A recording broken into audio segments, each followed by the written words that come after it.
Halo semua, selamat datang kembali di channel Tepanaka Chemistry. Dan karena ini sudah dekat dengan momen OSK, saya ingin menyelesaikan pembahasan OSK 2019. Jadi mungkin uploadnya sedikit lebih sering ya. Langsung saja ke soal nomor 2, yaitu tentang bauksit. Bauksit adalah sumber alam untuk mendapatkan logam aluminium. Bauksit mengandung oksida aluminium 3 dan oksida besi 3. Untuk memanaskan kedua oksida tersebut, bauksit direaksikan dengan larutan NaOH panas. Nah, sebenarnya soal ini banyak soal tentang pengetahuan kimia unsur dan kimia anorganik kita ya.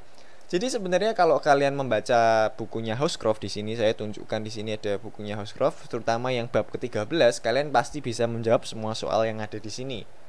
Ini lebih kurang seperti ngambil bagian dari buku Hausdorff kemudian dijadikan soal ya. Kita lihat oksida apa yang larut dalam larutan NaOH panas. Tuliskan bersama reaksi setara pelarutan oksida tersebut. Jadi kita punya campuran Fe2O3 tadi ya, besi 3 oksida. Kita punya campuran Fe2O3 dan campuran Al2O3. Ini dua-duanya sama-sama solid dalam bauksit ya. Yang larut dalam NaOH panas itu adalah yang Al2O3. Kenapa kok cuma Al? Kenapa kok nggak Fe? Karena dia bisa membentuk suatu kompleks ya. Jadi ketika kita larutkan dia ke dalam basa, dia bisa membentuk kompleks Al OH 4-. Nah, oleh karena itu dia bisa larut dalam larutan NaOH panas. Sedangkan kalau Fe ini dia cukup rentak, cukup resisten, cukup inert lah terhadap NaOH panas ya. Jadi dia nggak larut. Oke. Menyuskan bersama reaksi setara pelarutan oksida tersebut. Oke, reaksi setara ya berarti ya. Reaksi setara berarti Al2O3 dia akan jadi AlOH 4-. Ini ada dua ya nanti ya, AlOH 4-. Ini muatannya -2, maka di sini kita perlu tambahkan 2OH- ya. Kita tambahkan 2OH-. Ini aqueous. Ini aqueous juga.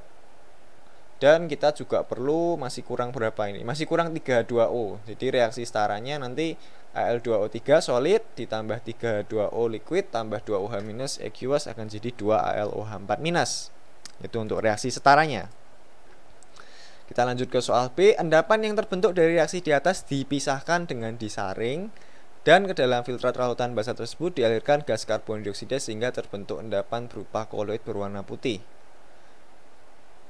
Oh, ini kayaknya soalnya typo ya. Ini soalnya kedobelan ya. Jadi yang ini kita coret aja. Yang ini kita coret karena soalnya kedobelan kata-katanya, kalimatnya kedobelan ya. Jadi salah ya ini ya. Kita langsung ke sini.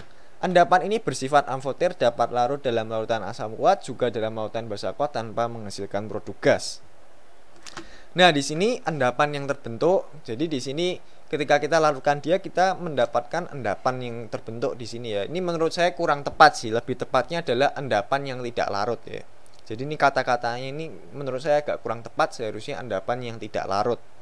Ini yang tidak larut dari reaksi di atas dipisahkan dengan disaring. Ini disaring ya.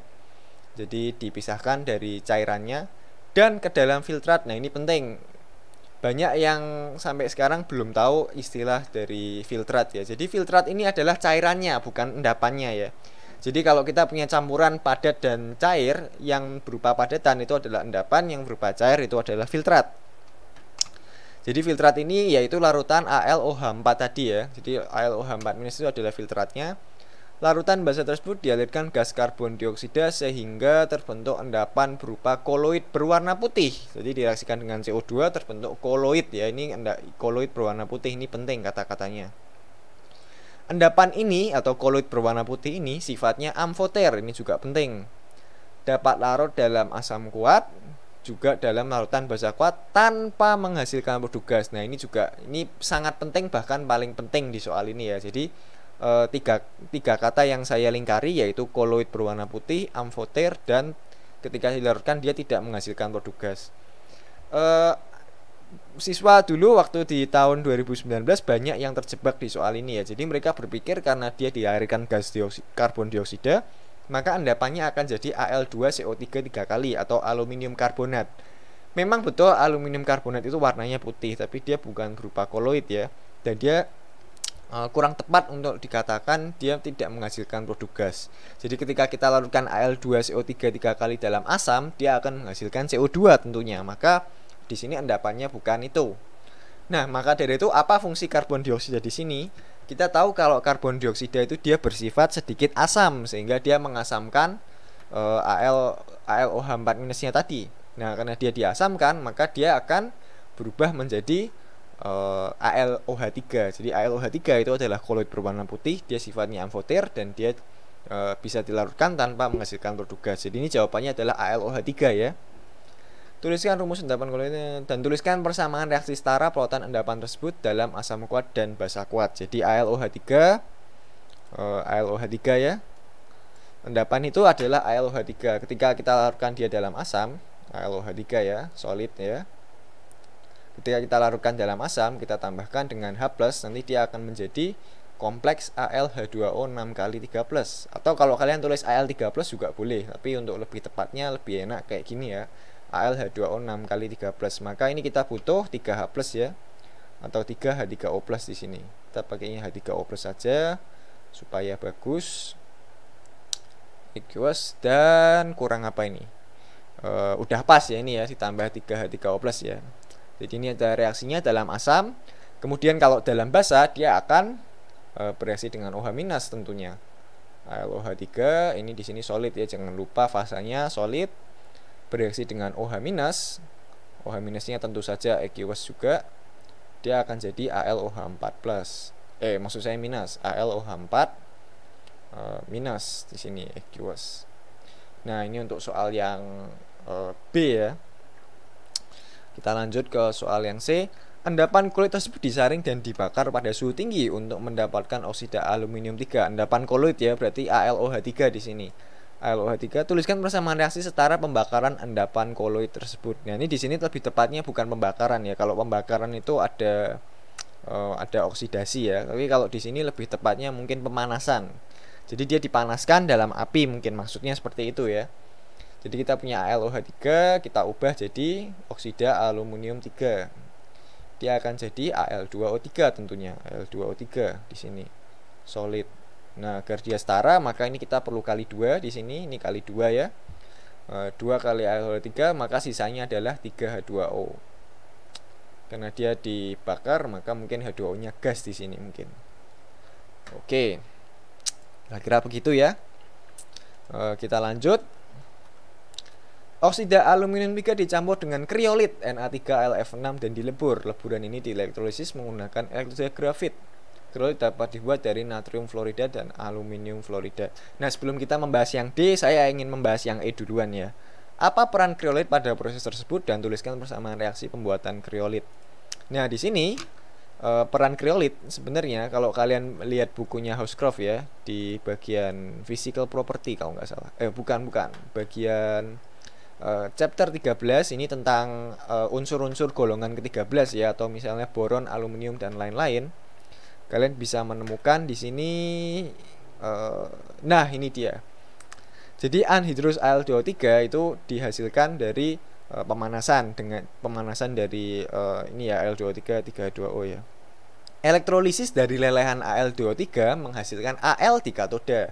Namun melting point atau titik leleh dari Al2O3 ini cukup tinggi, yaitu 2345 Kelvin. Sehingga lebih praktikal dan ekonomikal apabila kita campurkan dengan kriolit, sehingga titik didihnya, maksud saya titik lelehnya turun menjadi 1220 Kelvin. Jadi fungsi dari kriolit di sini sebenarnya adalah untuk menurunkan titik leleh dari Al2O3 ya. Jadi kalian kalau nanti belajar physical chemistry terutama tentang diagram fase, nanti kalian akan tahu kenapa dia bisa menurunkan titik lelehnya, tapi tidak akan saya bahas di sini karena itu terlalu rumit ya. Jadi ini yang E ini untuk menurunkan TF-nya. Menurunkan titik lelehnya. Titik leleh. T-freeze atau T-melt juga sama lah. Tuliskan persamaan reaksi setara elektrolisis leburan. Leburan ya, ini yang perlu digarisbawahi juga, banyak yang salah di sini ya. Leburan oksida aluminium 3 yang terjadi di katoda dan anoda. Kalau dia leburan, maka dia nggak ada airnya, itu yang perlu kita ingat. Maka di katoda. Jadi kita tulis di sini katoda ya. Di katoda yang direduksi adalah tentu yang Al3 plusnya, 3-nya di atas ya. Al3 plus. Dia fasanya di sini adalah liquid karena dia leburan. Kita reduksi dengan elektron, dia akan menghasilkan padatan aluminium. Sedangkan yang di anoda itu adalah tentu saja ionnya, yaitu O2 minus, 2-nya di atas ya. Dan dia liquid juga, dia kita oksidasi jadi gas oksigen, O2 gas. Nah ini kita setarakan, ini 2, ini kita tambah 4 elektron. Jadi ini adalah reaksi dia di katoda dan di anoda. Kira-kira begitu. Oh iya, ini kita belum tuliskan persamaan reaksi pembuatan kriolit ya. Di sini kita kriolit dibuat dari natrium fluorida, NaF, dan aluminium fluorida, AlF3. Jadi tinggal kita tambahkan 3 ekivalen NaF dan AlF3, nanti jadi Na3AlF6. Ini gampang banget, nggak usah lah untuk yang E lah. Kita langsung ke F aja. Hitung berapa ton bauksit yang diperlukan agar dihasilkan 1 ton aluminium dengan anggapan efisiensinya 100%, berarti sempurna. Dan persen massa oksida aluminium 3 dalam bauksit adalah 90%. Oke, jadi nanti kita strateginya adalah kita cari dulu persen, maksud saya massa dari oksida aluminium yang kita butuhkan, kemudian nanti kita cari massanya bauksit ya. Jadi di sini kita butuh 1 ton Al, 1 ton Al ya. Kita punya senyawa Al2O3. Jadi Al2O3, Al-nya di sini masanya adalah 1 ton. Jadi Al di sini ini masanya adalah 1 ton ya. Maka untuk mencari massa Al2O3-nya gampang, tinggal kita bagikan Mr dari Al2O3 dibagi dengan 2 kali Ar dari Al, karena dia adalah ada 2 di senyawa Al2O3 ya. Maka Mr-nya di sini Al adalah 26,982 ya. Dikali 2 tambah 16 kali 3. Mr-nya di sini adalah 101,961 gram per mol. Ini gram per mol.